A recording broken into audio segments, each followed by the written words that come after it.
Selanjutnya itu ada pengertian. Pengertian pengembangan materi PAI sejatinya bukan sekedar menyusun teks pelajaran atau modul keagamaan, tapi sebuah proses kemanusiaan yang menuntun hati, akal, jiwa agar bertemu dalam makna yang utuh.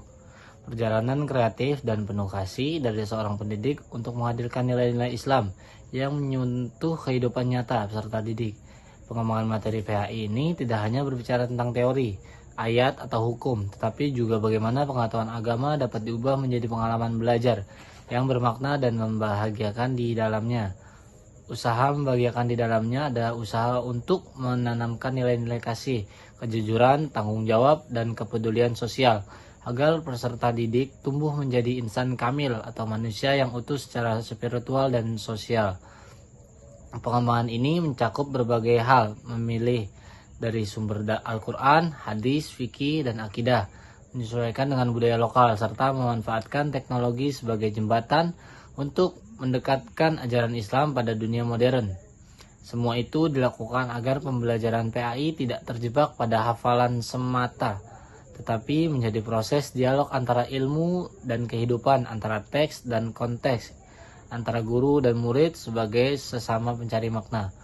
Berbeda dengan kurikulum yang kaku dan baku, pengembangan materi PAI bersifat dinamis, reflektif, dan kontekstual. Ia menyesuaikan dengan zaman tanpa kehilangan nilai spiritualnya. Dengan cara ini, pembelajaran agama tidak terasa berat atau jauh, tetapi hadir dengan hangat dalam keseharian siswa. Dalam cara mereka berbuat baik, menghormati sesama, dan mencintai ciptaan Tuhan. Baik, selanjutnya yaitu ada tujuan pengembangan materi. Tujuan pengembangan materi PAI tidak hanya sebatas membentuk kecerdasan intelektual, tetapi juga menumbuhkan kesadaran dan kemanusiaan dan spiritualitas yang utuh. Pengembangan ini untuk membangun fondasi pendidikan yang kuat dan selaras dengan semangat kurikulum merdeka dan nilai-nilai luhur Islam guna melahirkan generasi yang beriman, berilmu, dan berakhlak mulia. Pembelajaran pengembangan materi PAI ini tidak hanya mendidik pikiran, tetapi juga menyentuh hati dan menggerakkan tindakan sehingga peserta didik mampu memahami hidup sebagai amanah, serta menjadikan ilmu dan iman sebagai cahaya dalam setiap langkahnya. Tujuan ini bersifat holistik, mencakup dimensi kognitif, efektif, dan psikomotorik dengan orientasi untuk membentuk manusia yang utuh, berpikir jernih dan berperasaan halus dan berperilaku yang bijak. Nah, di sini ada tujuan pengembangan materi PAI ini ada dua. Yang pertama ada tujuan umum, yang kedua ada tujuan khusus. Tujuan umum itu yaitu yang pertama menumbuhkan pemahaman terhadap ajaran Islam, bukan sekadar hafalan tetapi juga sebagai pedoman moral dan spiritual yang relevan dengan kehidupan modern. Yang kedua ada membentuk sikap toleran, inklusif, dan cinta tanah air dengan cara mengintegrasikan nilai-nilai Islam ke dalam kekayaan budaya Nusantara yang penuh kebijaksanaan dan keragaman. Yang ketiga, mendukung terbentuknya kompetensi dan karakter peserta didik sesuai arah pendidik nasional, sehingga PAI menjadi sumber inspirasi untuk hidup beretika, beriman, dan berempati. Nah, yang selanjutnya itu ada tujuan khusus pembelajaran pengembangan materi. Yang pertama yaitu menumbuhkan kemampuan reflektif dan aplikatif siswa agar pengetahuan agama yang mereka pelajari mampu diterapkan dalam kehidupan nyata, termasuk dalam menghadapi personal sosial, seperti isu lingkungan, kemiskinan, dan konflik kemanusiaan.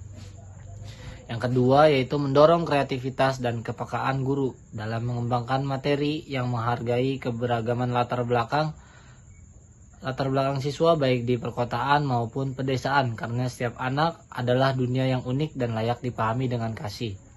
Yang ketiga yaitu mewujudkan pembelajaran agama yang membentuk karakter bangsa dengan menanamkan nilai-nilai kejujuran, gotong royong, dan tanggung jawab sosial agar peserta didik tumbuh sebagai manusia yang tidak hanya cerdas tetapi juga berjiwa besar dan berbelas kasih. Baik, selanjutnya yaitu ada prinsip-prinsip pengembangan materi PAI. Yang di sini prinsip pengembangan materi PAI itu ada 5. Yang pertama, prinsip relevansi. Prinsip relevansi di sini materi PAI harus berbicara tentang kehidupan nyata siswa dan tidak boleh keluar dari konteks sosial, budaya, dan zaman yang terus berubah. Misalnya pembahasan tentang etika digital dalam fikih, muamalah menjadi bentuk adaptasi nilai Islam terhadap kehidupan modern. Prinsip ini mengajarkan bahwa ajaran agama selalu hidup, tumbuh bersama zaman, dan mampu memberi arah bagi manusia di tengah perubahan dunia. Yang kedua ada prinsip integritas. Prinsip ini menegaskan pentingnya menjaga kemurnian ajaran Islam tanpa harus kehilangan ilmu pengetahuan umum. Dalam pendekatan humanistik, integritas berarti memadukan antara iman dan ilmu, antara akal dan hati, sehingga lahirlah pendidikan yang bernilai. Melalui integritas, materi PAI menjadi jembatan yang menghubungkan nilai-nilai ilahi dengan realitas kemanusiaan. Yang ketiga ada prinsip partisipatif, yaitu pengembangan materi PAI hendaknya dilakukan secara kolaboratif dan penuh empati, melibatkan guru, siswa, orang tua, dan para ahli agama. Prinsip ini mencerminkan semangat musyawarah dan ukhuwah. Dengan melibatkan banyak pihak, pembelajaran lebih mencerminkan kebutuhan masyarakat dan menumbuhkan rasa memiliki terhadap nilai-nilai agama yang diajarkan. Yang kelima ada prinsip evaluatif. Yang keempat ada prinsip fleksibilitas. Pendidikan agama harus memberi ruang bagi perbedaan dan kebutuhan yang beragam. Materi PAI disusun secara adaptif dan kontekstual, menyesuaikan dengan usia, latar belakang, budaya, dan situasi zaman, termasuk kondisi luar biasa seperti masa pandemi. Prinsip ini menggambarkan wajah Islam yang penuh kasih dan bijaksana. Ajaran yang mampu menyesuaikan diri tanpa kehilangan efisiensinya, serta menghargai setiap manusia sesuai kemampuannya. Yang terakhir yaitu ada prinsip evaluatif. Prinsip evaluatif mengajarkan bahwa setiap proses pembelajaran adalah perjalanan yang terus diperbaiki. Materi PAI perlu dievaluasi secara berkala melalui umpan balik siswa dan dari hasil belajar mereka agar tetap relevan dan bermakna. Evaluasi bukan sekadar menilai benar atau salahnya, tetapi menjadi sarana untuk memperbaiki diri dan mendekatkan pendidikan pada nilai-nilai kemanusiaan dan spiritualitas. Prinsip-prinsip dari kelima prinsip ini tidak hanya berfungsi sebagai pedoman teknis, tetapi juga sebagai landasan etis dan moral yang menuntun proses pendidikan agar tetap berpijak pada nilai-nilai kemanusiaan. Sebagaimana dijelaskan, prinsip-prinsip ini berakar pada ajaran Islam yang leluhur seperti tauhid, keadilan, dan rahmatan lil alamin, serta terpadu dengan teori pendidikan kontemporer yang berorientasi pada perkembangan manusia seutuhnya. Melalui prinsip-prinsip inilah materi PAI yang dikembangkan agar menjadi ilmu relevan dengan zaman. Baik, selanjutnya yaitu ada landasan pengembangan materi PAI. Landasan filosofis, psikologis, pedagogis, dan teologis pengembangan materi PAI kita akan bahas pada slide selanjutnya. Landasan ini sebagai landasan teoritis yang saling melengkapi, memastikan materi pengembangan PAI tidak hanya bersifat teknis tetapi juga mendalam secara filosofis dan spiritual. Landasan ini dimuat pada filsafat, pendidikan Islam, dan teori modern. Yang pertama yaitu landasan filosofis. Landasan filosofis berbasis pada filsafat Islam seperti pemikiran Al-Ghazali dan Ibnul Khaldun yang menekankan pendidikan sebagai proses pencarian kebenaran, ilmu untuk mendekatkan diri kepada Allah. Tujuan akhirnya mewujudkan keharmonisan antara duniawi dan ukhrawi, di mana materi PAI membentuk pandangan hidup siswa yang seimbang, toleran, dan berorientasi pada kemanusiaan yang universal. Relevansi dengan filsafat pendidikan nasional selaras dengan Pancasila, di mana PAI menjadi pilar pembentuk karakter bangsa yang beragam dan berbudaya. Yang kedua ada landasan psikologis, yaitu mengajarkan pada teori perkembangan kognitif Teichmann dan afektif Kroll disesuaikan dengan psikologi Islam, seperti konsep nafs dan ruh, Fokus pada tahapan perkembangan siswa. Materi untuk anak usia dini menekankan cerita Nabi untuk membangun empati secara remaja, lebih pada diskusi etika mengatasi krisis identitas. Manfaatnya yaitu mencegah trauma belajar dengan pendekatan yang sensitif terhadap emosi siswa, sehingga PAI menjadi sumber ketenangan jiwa. Yang ketiga yaitu ada landasan pedagogis. Berdasarkan model pengajaran konstruktivisi Vygotsky, di mana siswa aktif membangun pengetahuan melalui diskusi, proyek, dan simulasi. Prinsip penggunaan metode berbasis kompetensi seperti pembelajaran berbasis masalah PBL untuk topik akhlak agar siswa belajar dari pengalaman nyata. Integrasi teknologi, e-learning, dan multimedia untuk membuat materi PHI lebih menarik sesuai dengan kurikulum 2013 atau kurikulum Merdeka. Yang terakhir yaitu ada landasan teologis. Landasan teologis ini berpijak pada sumber utama dalam Islam, yaitu Al-Quran. Dalam Quran surat Al-Alaq ayat 1-5 tentang pentingnya membaca atau belajar, dan hadis seperti carilah ilmu walaupun ke negeri Cina. Efisiensinya pembelajaran PAI ini sebagai ibadah, di mana materi pengembangan bertujuan mendekatkan siswa kepada Allah melalui pemanfaatan tauhid, syariah, dan tasawuf. Aplikasinya yaitu materi harus menekankan rahmat atau kasih sayang. Islam menghindari ekstremisme dan mendorong dialog antar agama untuk perdamaian sosial. Baik, selanjutnya kita beralih pada analisis kebutuhan dalam pengembangan materi PAI. Kita mulai dari pengertian dan juga tujuan analisis kebutuhan. Analisis kebutuhan atau need assessment bisa didefinisikan sebagai proses pengumpulan informasi yang cermat dan komprehensif. Tujuan utamanya itu ada 3. Yang pertama adalah mengidentifikasi kesenjangan, artinya menentukan perbedaan atau gap antara kondisi aktual atau kinerja saat ini dengan kondisi ideal atau kinerja yang diharapkan. Nah, dalam konteks pengembangan materi, ini berarti mengidentifikasi apa yang sudah dimiliki siswa dan juga guru dalam kondisi aktual dibandingkan dengan apa yang seharusnya mereka kuasai dalam kondisi ideal sesuai dengan kurikulum. Lalu yang kedua adalah menentukan tujuan, yaitu membantu perancang pembelajaran merumuskan tujuan pembelajaran yang harus dicapai secara jelas dan juga terukur. Lalu yang ketiga adalah menentukan prioritas. Berdasarkan kesenjangan yang telah ditemukan, analisis kebutuhan ini digunakan untuk menentukan prioritas kebutuhan, mana yang paling mendesak untuk diatasi melalui pengembangan materi baru. Nah, jadi secara ringkas, analisis kebutuhan ini berfungsi sebagai fondasi untuk mengambil keputusan krusial mengenai media, konten, dan juga materi pembelajaran yang akan dikembangkan agar menjadi relevan, efektif, dan juga berdasarkan pada bukti. Oke, yang selanjutnya ada tujuan analisis kebutuhan dalam pengembangan materi, khususnya secara spesifik. Kalau tadi secara umum, ini secara spesifik dalam pembelajaran PAI itu ada 2. Yang pertama adalah untuk memahami konteks pembelajaran, dengan artian sebagai sarana untuk mengumpulkan informasi mengenai karakteristik peserta didik, tujuan kurikulum, dan juga konteks lingkungan belajar. Lalu yang kedua adalah mendukung keputusan pengembangan.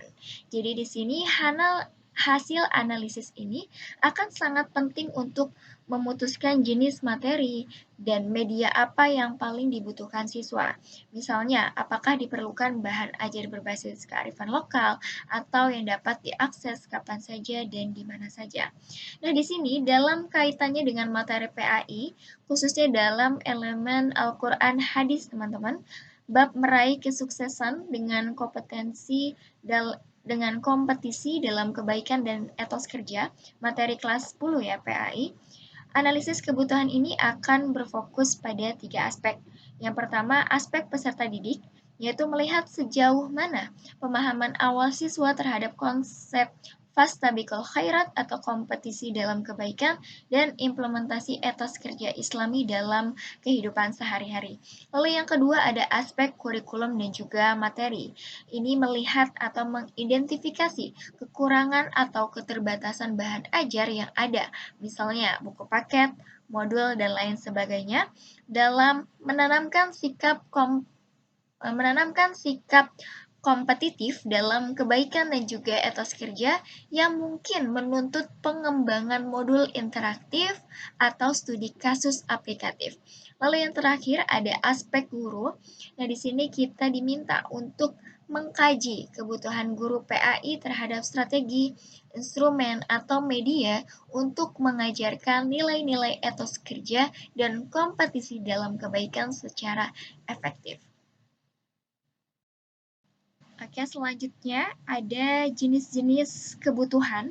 Jenis-jenis kebutuhan dalam konteks analisis pengembangan materi PAI ini dapat diklasifikasikan berdasarkan perspektif yang berbeda, seperti kebutuhan yang diukur berdasarkan perbandingan dengan standar ideal atau needs, dan juga kebutuhan yang diungkapkan oleh individu atau kelompok. Nah, jenis kebutuhan yang umum ditemukan dalam konteks pendidikan seperti kebutuhan normatif, kebutuhan yang dirasakan, dan juga kebutuhan ekspresif. Berikut ini adalah penjelasan dan keterkaitannya dengan materi PAI, Al-Quran Hadis tentang kompetisi dalam kebaikan atau fastabiqul khairat dan juga etos kerja. Baik, kita mulai dari kebutuhan normatif atau normative needs. Nah, jadi kebutuhan normatif ini adalah kesenjangan yang teridentifikasi ketika kondisi aktual dibandingkan dengan suatu norma, standar, atau tolok ukur ideal yang diterapkan oleh kurikulum, kebijakan, atau pakar. Nah, di sini kesenjangan antara capaian peserta didik saat ini dengan capaian pembelajaran CP atau tujuan pembelajaran TP yang ditetapkan dalam kurikulum PAI. Lalu di sini kalau misalkan kita kaitkan dengan materi PAI, dari standar ideal atau norma, itu siswa seharusnya mampu memahami dan mengimplementasi nilai-nilai fastabiqul khairat dan mengamalkan etos kerja yang diajarkan Islam gitu, berdasarkan tuntunan kompetensi dalam Al-Quran surat Al-Maidah ayat 48. Lalu kondisi aktualnya gitu ya, atau kesenjangannya jika hasil evaluasi menunjukkan bahwa sebagian besar siswa itu belum mampu menjelaskan implementasi etos kerja Islami dalam konteks modern atau belum menunjukkan sikap kompetitif yang sehat dalam perilaku sehari-hari, maka ini adalah kebutuhan normatif yang harus diatasi melalui pengembangan materi baru. Lalu yang kedua ada kebutuhan yang dirasakan atau felt needs. Nah, kebutuhan dirasakan ini adalah keinginan atau kebutuhan yang diakui dan diekspresikan oleh peserta didik, guru, atau pemangku kepentingan lainnya terhadap sesuatu yang mereka yakini dapat meningkatkan proses pembelajaran. Atau kata lain, di sini dapat diartikan bahwa kebutuhan yang dirasakan atau felt needs ini adalah suatu kebutuhan yang dirasakan siswa atau guru sebagai kekurangan atau hambatan dalam proses pembelajaran saat ini. Misalnya kalau dalam konteks pembelajaran PAI, misal kebutuhan siswa, siswa mungkin merasa materi Al-Quran hadis tentang etos kerja terlalu teoritis dalam membutuhkan media pembelajaran yang lebih menarik, interaktif, atau berbasis kearifan lokal agar konsepnya dapat dilihat, dirasakan, dan dianalisis sesuai kondisi nyata. Nah, mereka mungkin menginginkan modul yang dapat diakses kapan saja dan di mana saja. Nah, itu dari perspektif siswanya atau dari kebutuhan siswanya. Nah, kalau dari kebutuhan guru, contohnya mungkin guru PAI itu merasa membutuhkan bahan ajar pendukung, misalnya seperti modul, studi kasus yang lebih variatif untuk membantu mereka mengintegrasikan gitu nilai-nilai etos kerja dan kompetisi dalam kebaikan ke dalam situasi nyata di kelas. Lalu yang ketiga di sini ada kebutuhan ekspresif atau expressive needs. Nah, kebutuhan ekspresif adalah kebutuhan yang diungkapkan melalui permintaan, partisipasi, atau tindakan oleh individu atau kelompok untuk mencapai tujuan tertentu. Nah, di sini dapat didefinisikan bahwa kebutuhan ekspresif atau expressive needs ini adalah kebutuhan yang diwujudkan dalam tindakan. Dalam konteks pendidikan, ini sering terlihat dari partisipasi dan umpan balik yang diberikan oleh guru dan siswa. Nah, teman-teman, jadi analisis kebutuhan yang baik itu harus mempertimbangkan ketiga jenis ini dengan menggabungkan standar kurikulum normatif, aspirasi pemangku kepentingan, atau dirasakan dan juga bukti dari perilaku dan umpan balik atau ekspresif. Baik, di sini ada teknik dan langkah-langkah analisis kebutuhan. Tahap analisis kebutuhan merupakan fondasi kritis dalam pengembangan materi pembelajaran. Langkah-langkah ini umumnya diselenggarakan secara sistematis dan terukur.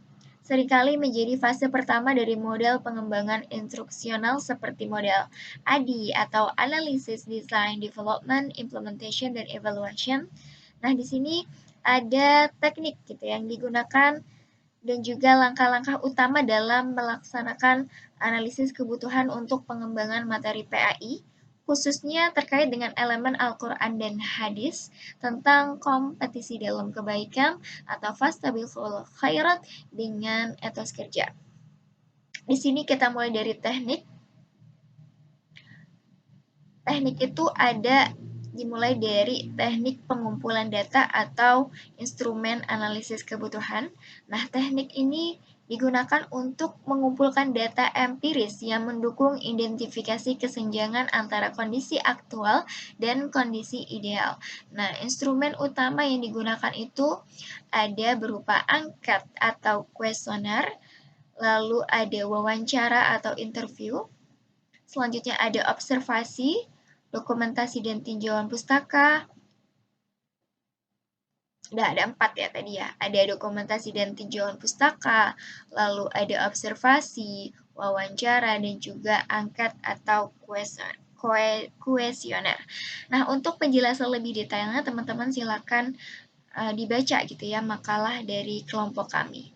Di situ akan dijelaskan lebih detail terkait dengan teknik pengumpulan data.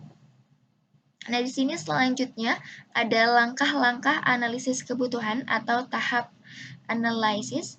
Nah, langkah-langkah ini merupakan serangkaian kegiatan yang dilakukan pada tahap analisis dalam model pengembangan instruksional. Yang pertama ada analisis kinerja dan juga kurikulum atau needs and curriculum analysis.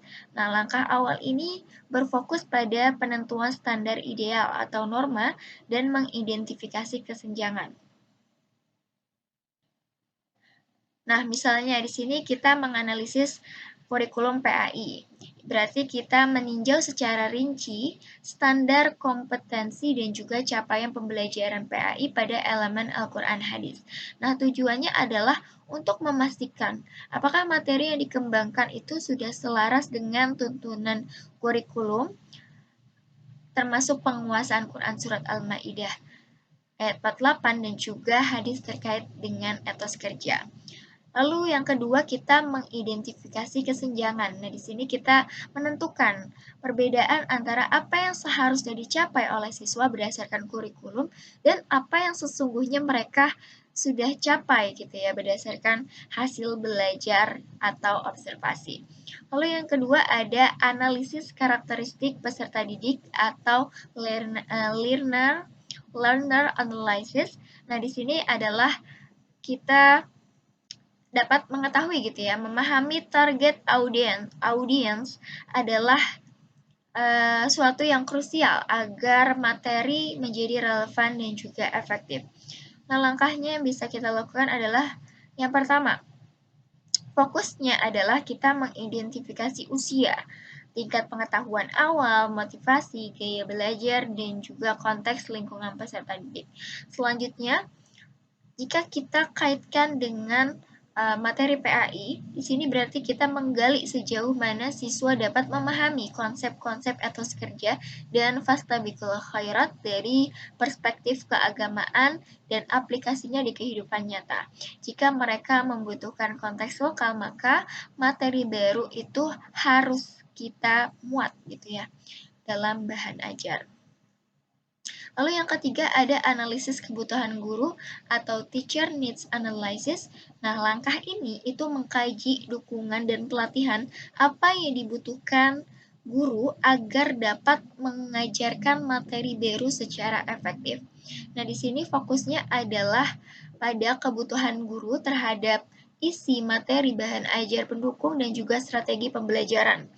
Lalu jika kita kaitkan dengan pembelajaran PAI, mungkin di sini guru membutuhkan pedoman yang lebih jelas, seperti studi kasus aplikatif atau media interaktif untuk memfasilitasi diskusi tentang etos kerja Islam dan implementasinya di sekolah atau dunia kerja. Nah, yang keempat itu ada analisis sumber daya dan lingkungan atau resource analysis. Nah, di sini berarti kita mengevaluasi ketersediaan sumber daya seperti buku, teks, media pembelajaran, infrastruktur teknologi, dan juga kondisi lingkungan belajar. Di sini fokusnya adalah kita menentukan keterbatasan materi ajar yang ada, misalnya kurangnya variasi media, dan mengidentifikasi media yang paling dibutuhkan siswa, seperti media yang dapat diakses kapan saja dan di mana saja, atau e-modul. Lalu yang kelima ada sintesis data dan penarikan kesimpulan. Jadi seluruh data yang disimpulkan dari angket, wawancara, observasi, dan tinjauan pustaka kemudian diolah dan dianalisis untuk menentukan kesimpulan yang spesifik. Nah, di sini hasilnya itu bisa berupa masalah gitu ya, atau identifikasi akar penyebab masalah dan perumusan spesifikasi kebutuhan materi yang akan dikembangkan. Contoh hasil akhirnya mungkin bisa diperlukan pengembangan modul interaktif PAI untuk materi fastabiqul khairat dan etos kerja yang kaya akan studi kasus lokal dan dapat diakses secara digital karena buku teks yang sudah ada mungkin terlalu umum dan juga kurang mendorong keaktifan siswa dalam melakukan pembelajaran. Oke, selanjutnya itu ada pendekatan dan model pengembangan materi PAI berbasis kebutuhan. Yang pertama itu ada pendekatan kontekstual atau contextual teaching and learning. Pendekatan kontekstual atau contextual teaching and learning adalah konsep belajar yang membantu guru mengaitkan materi pelajaran dengan kebutuhan dan konteks kehidupan siswa. Dengan pendekatan ini, siswa tidak hanya menerima informasi tetapi juga mengaplikasikan pengetahuan dalam peran mereka sebagai individu, anggota keluarga, dan masyarakat. Pendekatan ini berakar dari konstruktivisme yang menekankan pembelajaran berdasarkan interaksi dan pengalaman konteks lingkungan sekitar siswa. Nah, komponen utamanya pendekatan kontekstual ini meliputi yaitu membangun hubungan untuk menemukan makna, melakukan aktivitas bermakna, kemudian belajar mandiri, kolaborasi antar siswa, berpikir kritis dan kreatif dan dalam penerapan pengetahuan, mengembangkan potensi individu dan mentransfer pengetahuan, menetapkan standar pencapaian yang tinggi dan asesmen autentik untuk evaluasi pembelajaran. Nah, untuk prinsip pembelajaran kontekstual yaitu menekankan pemecahan masalah atau problem solving. Kemudian memperhatikan konteks belajar yang beragam seperti rumah, masyarakat, dan tempat kerja. Kemudian mengembangkan kemandirian belajar siswa atau self-regulated learning. Kemudian mengaitkan pembelajaran dengan konteks kehidupan siswa, life skill. Kemudian mendorong belajar kolaboratif dan yang terakhir menggunakan penilaian otentik yang mencerminkan kemampuan nyata siswa. Nah, pendekatan ini bukan hanya sekedar metode tetapi sebuah filosofi pembelajaran yang berorientasi pada pengembangan potensi siswa agar siap menghadapi tantangan kehidupan nyata dengan efektif dan bermakna. Dengan demikian, pendekatan kontekstual sangat relevan dalam pendidikan yang berfokus pada pemberdayaan siswa melalui pengalaman belajar yang berhubung langsung dengan dunia nyata mereka dan kebutuhan masa depan. Yang kedua itu ada pendekatan humanistik dan holistik. Pendekatan humanistik adalah pendekatan yang menekankan pada aspek kemanusiaan dalam proses belajar dan pengembangan individu. Pendekatan ini melihat manusia sebagai makhluk yang mempunyai kehendak bebas, kemampuan untuk berkembang, serta bertanggung jawab moral terhadap dirinya dan lingkungan sosialnya. Tujuan utama pendekatan humanistik adalah untuk memanusiakan manusia, yaitu mengembangkan potensi individu secara optimal melalui pemahaman terhadap diri sendiri dan lingkungannya, serta mencapai aktualisasi diri. Pendekatan ini mengintegrasikan seluruh domain perkembangan yaitu kognitif, afektif, dan psikomotorik dengan menumbuhkan nilai-nilai kemanusiaan dalam diri siswa. Nah, ciri-ciri utama pendekatan humanistik adalah memberikan perhatian pada pengalaman subjektif siswa, menempatkan siswa sebagai pusat pembelajaran, dan mengembangkan nilai kebebasan, kesadaran, dan tanggung jawab. Nah, kalau pendekatan holistik berasal dari kata holos yang berarti keseluruhan. Pendekatan ini memandang manusia dan sistem sebagai kesatuan yang utuh, tidak terpisahkan dan saling terkait antara aspek fisik, mental, emosional, sosial, dan spiritual. Prinsip utama pendekatan holistik adalah mencapai keseimbangan dan harmoni antara berbagai aspek kehidupan agar individu dapat hidup optimal dan berkelanjutan. Pendekatan ini menekankan pentingnya memahami dan mengatasi akar penyebab masalah, bukan hanya gejala, serta mendorong pencegahan, pemeliharaan, dan pemberdayaan individu secara aktif. Dalam konteks pendidikan atau kesehatan, pendekatan holistik mengintegrasikan berbagai ilmu pengetahuan dan praktek untuk menghasilkan hasil yang menyeluruh. Nah, untuk prinsip utama pendekatan holistik antara lain yaitu kesatuan dan interkoneksi antar aspek kehidupan, kemudian keseimbangan antar tubuh, pikiran, dan jiwa, kemudian menghargai individualitas dan keunikan setiap individu, terus fokus pada akar penyebab masalah, kemudian pencegahan dan pemeliharaan berkelanjutan, dan pemberdayaan dan partisipasi aktif individu dalam proses. Nah, pendekatan yang ketiga itu ada model ADI atau Analysis, Design, Development, Implementation, dan Evaluation. Nah, model ADI adalah sebuah model pengembangan pembelajaran yang bersifat sistematis dan terstruktur, yang terdiri dari 5 tahap utama, yaitu analisis, design, development, implementation, dan evaluation. Model ini digunakan untuk merancang dan mengembangkan program pembelajaran agar efektif dan sesuai dengan kebutuhan peserta didik. Nah, yang pertama itu kita akan bahas analisis. Pada tahap awal ini dilakukan pengumpulan informasi tentang kebutuhan pembelajaran, tujuan pembelajaran yang ingin dicapai, serta karakteristik peserta didik.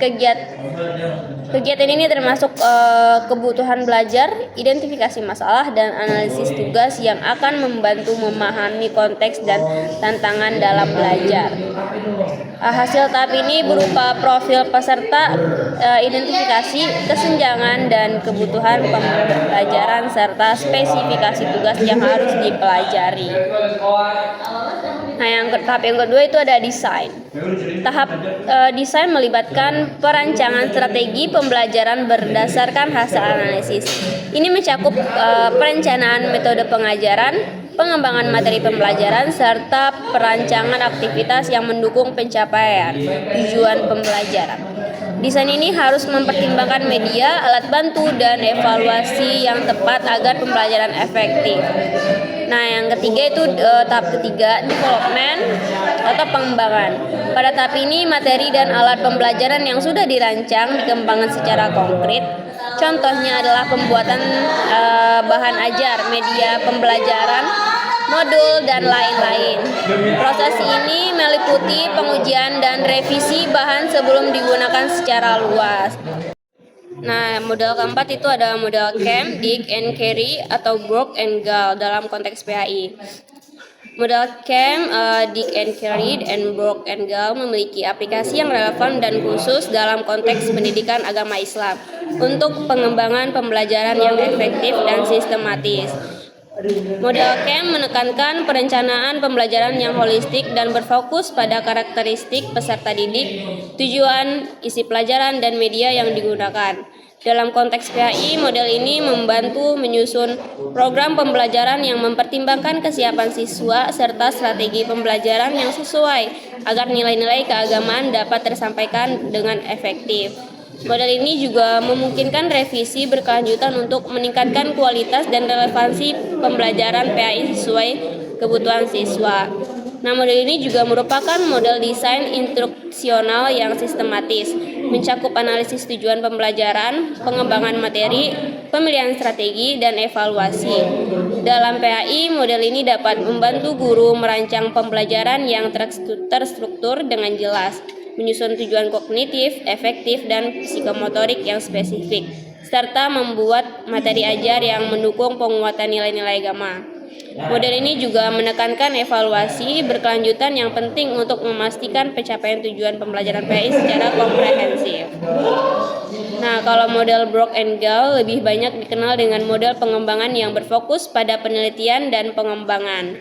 Dalam pengembangan bahan ajar PAI seperti modul ini digunakan untuk merumuskan tujuan, mengembangkan materi, menguji coba, dan melakukan revisi berdasarkan hasil uji coba. Misalnya, mengembangkan modul PAI yang efektif dapat meningkatkan minat dan motivasi siswa, serta membantu mereka mengamalkan nilai agama dalam kehidupan sehari-hari.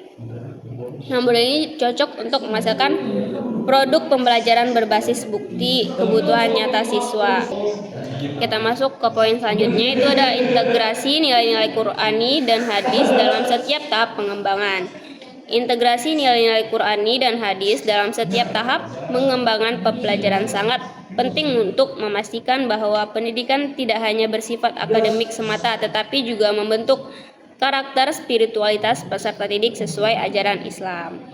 Nah, yang pertama itu ada tahap analisis. Pada tahap ini nilai-nilai Qur'ani dan hadis dimasukkan ke dalam analisis kebutuhan pembelajaran, terutama dalam mengidentifikasi nilai moral dan etika yang perlu dikembangkan dalam diri peserta didik. Misalnya, penggalian nilai kejujuran, keadilan, dan kasih sayang yang diajarkan dalam Quran dan hadis dapat menjadi landasan untuk merumuskan tujuan pembelajaran yang berbasis karakter Islami. Kemudian tahap kedua itu ada tahap desain. Dalam fase desain, nilai-nilai Qur'ani dan hadis diintegrasikan ke dalam tujuan pembelajaran, konten, dan strategi pembelajaran. Contohnya adalah merancang materi ajar yang memuat ayat-ayat Al-Quran dan hadis yang relevan, serta metode pembelajaran yang menumbuhkan sikap dan amal sesuai tuntunan Islam, seperti pembelajaran yang menekankan sikap toleransi, tanggung jawab, dan muamalah. Nah, tahap selanjutnya itu ada tahap pengembangan.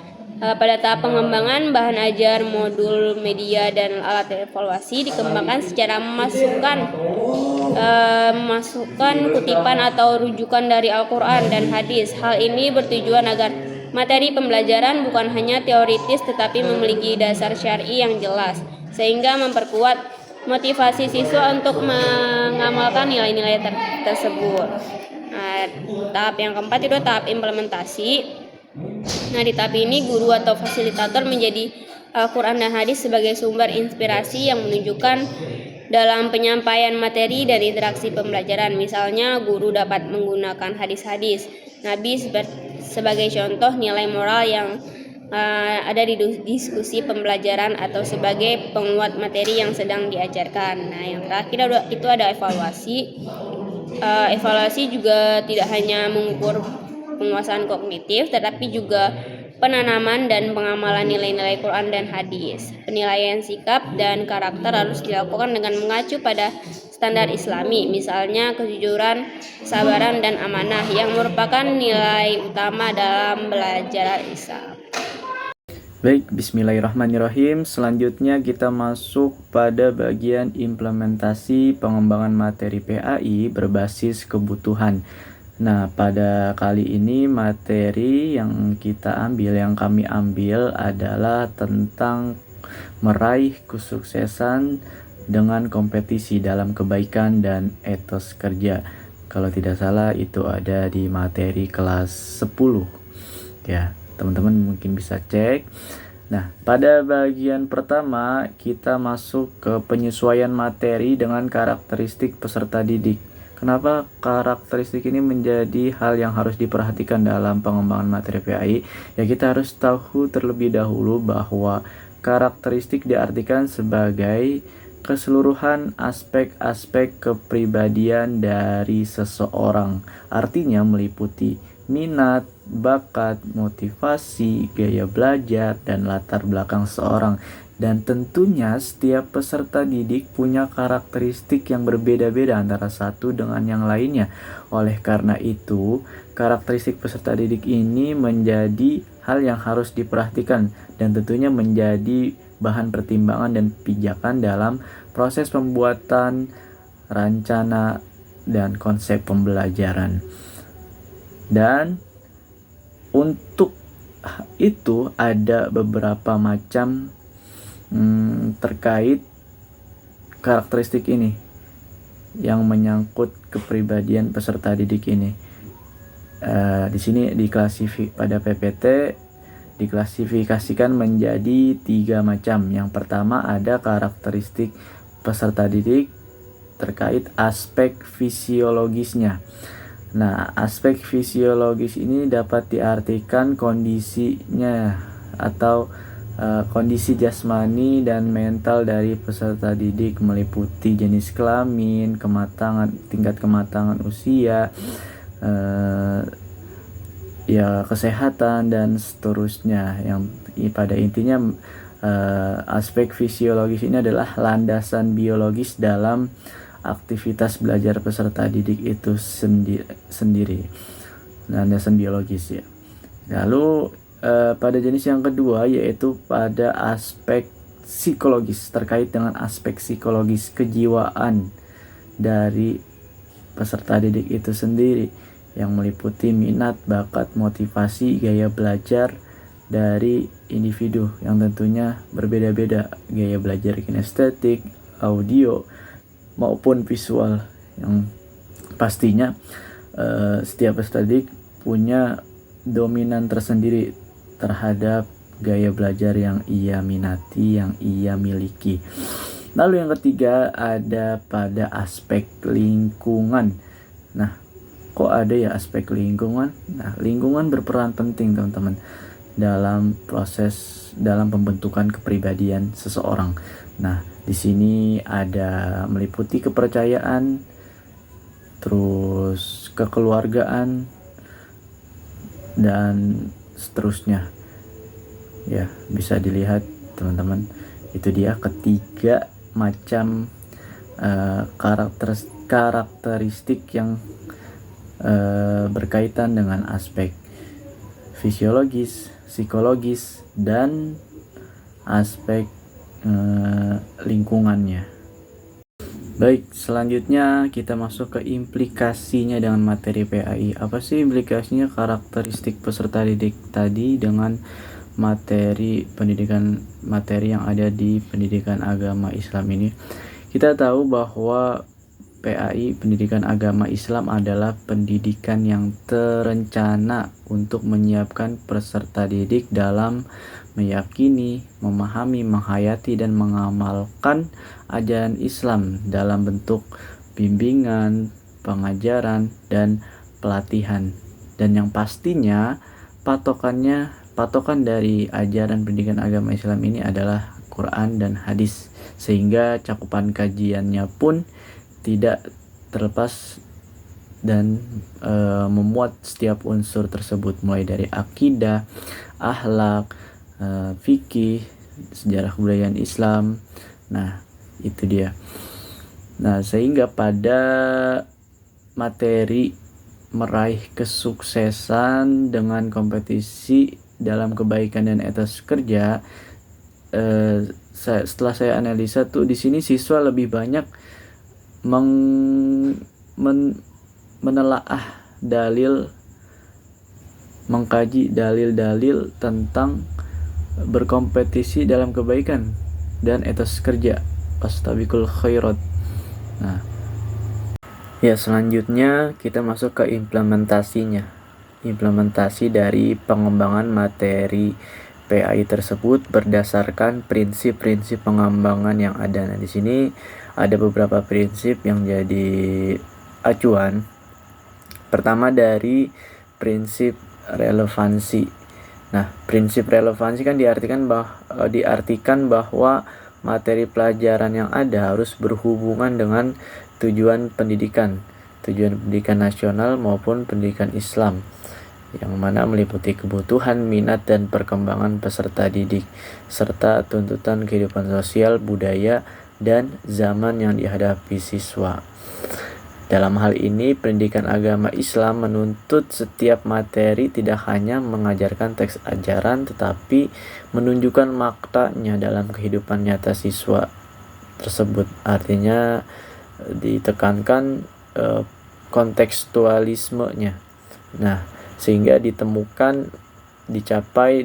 muaranya pertama dari teori menuju praktik yang tidak hanya menjelaskan makna ayat dan hadis saja, tapi juga memberi contoh penerapan dalam kehidupan sehari-hari peserta didik tersebut.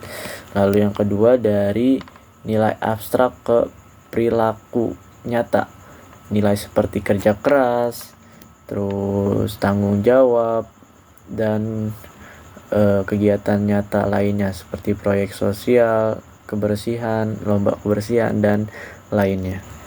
Lalu yang ketiga, kita bisa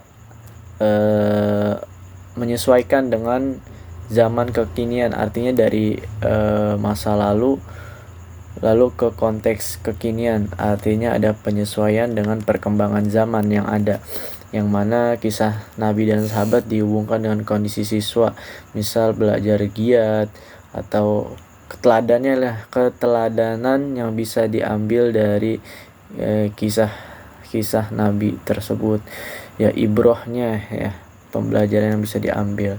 Lalu yang keempat, dari individu ke sosial, kompetisi dalam kebaikan bukan untuk diri sendiri, tetapi untuk kebermanfaatan bagi umat, bagi lingkungan. Prinsip yang berikutnya adalah prinsip partisipatif. Nah, dari kata-katanya aja sudah tidak asing. Partisipatif artinya ada peran atau keterlibatan dari partisipan untuk lebih aktif dalam proses pembelajaran itu sendiri, yang mana dalam pengembangan materi ini menurut dalam prinsip partisipatif berarti peserta didik dilibatkan secara aktif dalam proses pembelajaran, mulai dari memahami, mendiskusikan, hingga menerapkan nilai-nilai keagamaan dalam kehidupan nyata itu sendiri. Nah, dalam pembelajaran PAI, partisipatif bukan hanya sekedar aktif secara fisik, tapi juga berpikir, berpendapat, bekerja sama, dan berkontribusi.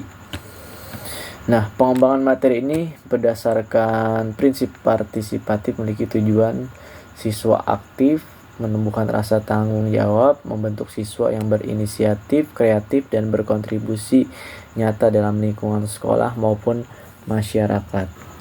Lalu apa saja arah pengembangan dari prinsip partisipatif ini? Pertama, siswa materi ini dari aspeknya bisa kita lihat. Pertama, peran aktif siswa. Materi dikembangkan dengan aktivitas kolaboratif seperti diskusi, proyek, dan refleksi kelompok. Terus kerjasama dan kolaborasi juga diperhatikan. Siswa dilatih untuk saling mendukung, bekerja sama dalam kegiatan sosial atau amal. Keterlibatan emosional dan spiritual, yang mana pembelajaran melibatkan pengalaman nyata bukan hanya sekedar teori. Terus pembelajaran berbasis pengalaman, dialog, dan refleksi yang tentunya bisa menjadi bahan evaluasi untuk kedepannya. Sekian dari saya kembalikan ke